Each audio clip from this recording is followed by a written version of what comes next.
继续来看，伫高雄的龙华市场内底真出名的翠红冷面，即嘛传出食物中毒的事件。卫生局接到通报，讲有14个人去遐用餐了后，出现发烧，也佫有走白的情形。目前还佫伫咧检验，嘛有派人去稽查，发现讲这业者伊冷冻库的温度是拢无咧记录，而且用的食材嘛拢无印日期，下令因都要关门7天来做消毒，而且限期改善。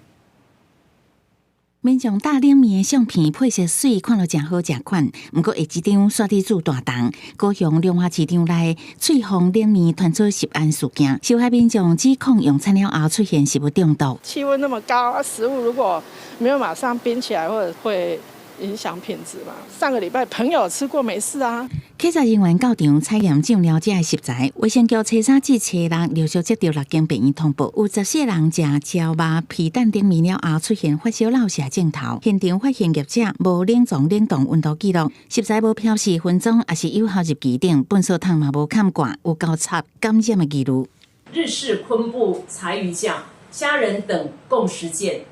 检验致病源，并针对除公及就医民众采检人体